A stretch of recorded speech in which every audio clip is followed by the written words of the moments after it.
Get ready for the biggest week of Texas high school football yet. These are the picks.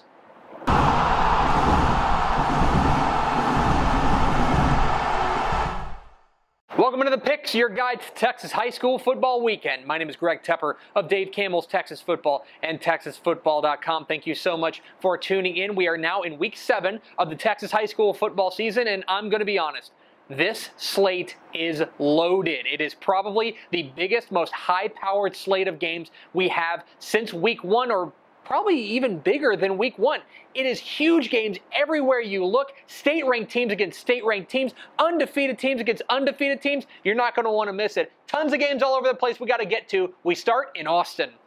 7:30 p.m. Friday night at Chaparral Stadium in Austin. It's the must-see game in the capital city as the Lake Travis Cavaliers take on the rival Austin Westlake Chaparrals. What are the keys to this matchup? Well, key number 1, Lake Travis's receivers against Westlake's defensive backs. This is probably the biggest key in the entire game because it's arguably strength on strength. Lake Travis has a number of ways to beat you, but make no mistake, the strength of this team is out wide. Garrett Wilson, their wide receiver, is arguably the best player in the entire state, and Kyle Eves has been an outstanding receiving option as well.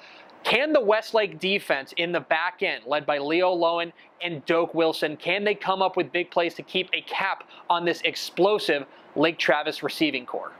Key number 2, Westlake's offensive balance. For all we talk about Todd Dodge as a throw-it-around spread offense guy, this is a team that likes to have a good amount of balance. Yes, their quarterback, Taylor Anderson, is going to drop back and throw a fair amount, but their running game is getting going as well. Trip Graham has been very solid for the Chaps. They need to have that balance. Can the Lake Travis defense, led by Matthew Peterman, take away one of those aspects of their offense? If the Chaps becomes one-dimensional, this is all Lake Travis. This is a big key in this one. And key number 3, anomaly or the new normal. So last year, Westlake pulled out a 21-14 win over their rival Lake Travis, and there was a big celebration at Chaparral Stadium because, well, not only was it a big win, but it was a pretty rare win. Before that, Lake Travis had won 10 in a row against their rival. In fact, Lake Travis is 10-3 overall against Westlake all time. But last year felt like a bit of a changing of the guard. It felt like maybe Westlake is taking the upper hand in this rivalry. So, is last year a sign of things to come, or are we back to normal with Lake Travis dominance? Who am I picking? I'm going with Lake Travis. I think there's an argument that Lake Travis is the best team in 6A this year, and it's not just their receiver, Garrett Wilson. I think this junior quarterback, Hudson Card, is something special. The people down there at Lake Travis will not stop raving about him, and I also think that Caleb Winson on the defensive front is going to help this Lake Travis defense. Now, Westlake's got to establish the run. Trip Graham's got to have a big game, and Taylor Anderson has to take care of the ball and let that defense do the work. I think this game has a chance to be pretty close down to the wire, but I think Lake Travis pulls out the win. Let's go to the DFW Metroplex. 7 o'clock Friday night at Allen's Eagles Stadium. It's a battle of unbeatens as the Plano East Panthers take on the Allen Eagles. What are the keys to this matchup? Well, key number 1, Plano East in the trenches. This Plano East defense has been really solid all year long. It's a big reason why they've got a great shot in this game. But for all we talk about Allen and their outstanding skill position players, the reason that they win is because they dominate up front on both sides of the ball, and this is no exception in 2018. Jaden Jernigan leads a very fierce front 7 for Allen, and on the offensive side, EJ Ndama Ogar is the leader of this offensive line. It is up to Plano East and guys like Chase Cotton on the offensive line and guys like Noah Richards on the defensive line to play this game to a draw in the trenches, because if Allen dominates up front, they're going to win this game. Can Plano East match up with Allen up front? Key number 2, Allen's big plays. And this is a home run hitting offense, especially with their quarterback, Grant Tisdale, and the sensational wide receiver, Theo Weiss. Allen is going to take a lot of deep shots, and they get big chunks in a hurry. Now, as I mentioned, the Plano East defense has been outstanding all year long, but this is a very big test. Can Tyler Owens and company keep the Eagles in front of them? That's a big key if Plano East is going to win this one. And key number 3, who is Allen? That's a silly question, right? We know who Allen is. They're the defending 6A Division I state champs. They're the largest school in the state with an enrollment of 6,664. They have that giant stadium.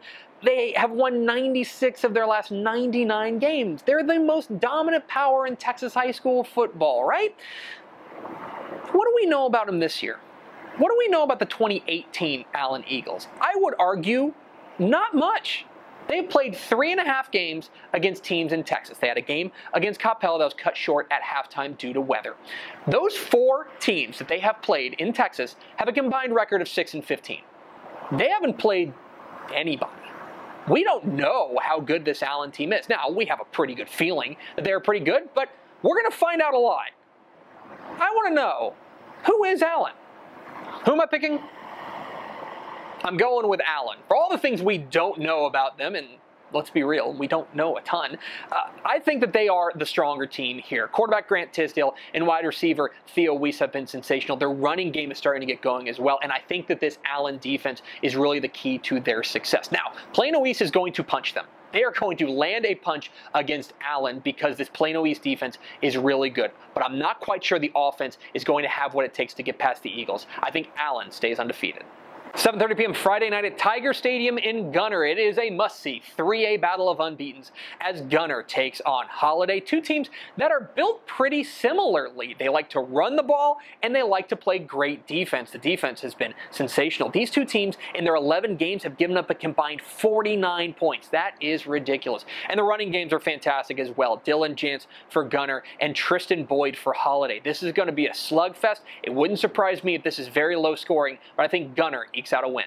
7:30 p.m. Friday night at Cougar Stadium in College Station. It's a big-time 5A matchup between the Lufkin Panthers and the College Station Cougars. When realignment came out in February, this was a game that we circled because we've been very excited about that, and both teams have lived up to the hype. Lufkin has explosive wide receiver Jalen Polk and their quarterback Kawan Thomas back. That is a big boon for the Panthers, although they struggled a bit last week against Magnolia. They're going to need to be on their A game this week against College Station, led by their defense with Brandon Joseph. This new quarterback, Brandon Williams, is leading the way. I think this game is close. I'm going to stick with my preseason guns, though. I think Lufkin pulls out a very narrow win. 7:30 p.m. Friday night at Lackey Stadium in Weslaco. It's a big-time Rio Grande Valley showdown.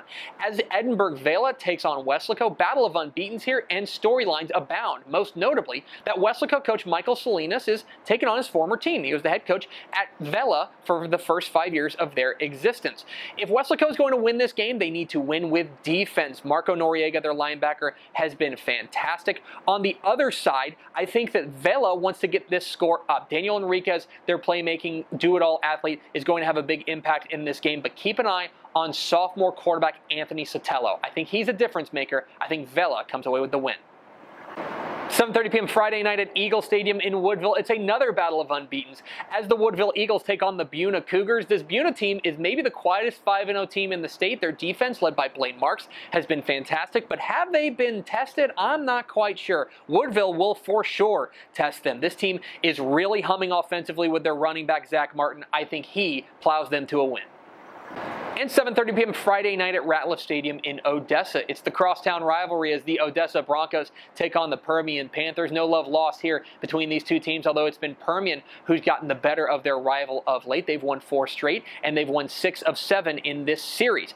The key for Odessa to win this game is Josh Lara, their running back. They have to get some success on the ground and keep the ball away from this explosive Permian offense led by running back Ed Williams and quarterback Peyton Powell. I think this game has a chance to be pretty close, but I think Permian takes away a victory. But those are far from the only big games in Week 7 of the Texas high school football season. Let's get to the lightning round. Port Arthur Memorial takes down New Caney Lavernia, gets past Beeville Jones, and Sundown beats previously unbeaten Floydada. Liberty Hill gets past Fredericksburg. San Antonio Southwest beats Laredo Martin, and in a close one, San Antonio Madison gets by San Antonio Reagan. Hawley keeps rolling with a win over Winters. Marion takes down Jourdanton in another battle of unbeatens. I like Euless Trinity over Haltom. Sonora sneaks by Blanco. Jefferson beats Mount Vernon in a high-powered East Texas shootout, and Eastland gets by early. Down south, I like Fall City over La Pryor. Out west, I like El Paso Eastwood over El Paso Eastlake. And up north, I like Lubbock Coronado over Amarillo. Corpus Christi Flower Bluff finds a way past Victoria East. Clifton stays unbeaten with a win over Hamilton, and Spring Westfield takes down Aldine Eisenhower. Harris clips Salina in our 6-man game of the week. I like White Deer over Union Hill. And those are the picks. What am I wrong about? Which games did I leave out? I know I left out a lot because it's a huge week in Texas high school football, and this video can only be about 10 minutes long. Leave a comment down below. Don't forget to hit that subscribe button. Follow us on Twitter at DCTF. Like us on Facebook, facebook.com/Dave Campbell's. Follow us on Instagram, instagram.com/Dave Campbell's. And, of course, see us at texasfootball.com. Thanks for watching. Enjoy Week 7 of the Texas high school football season. We'll see you.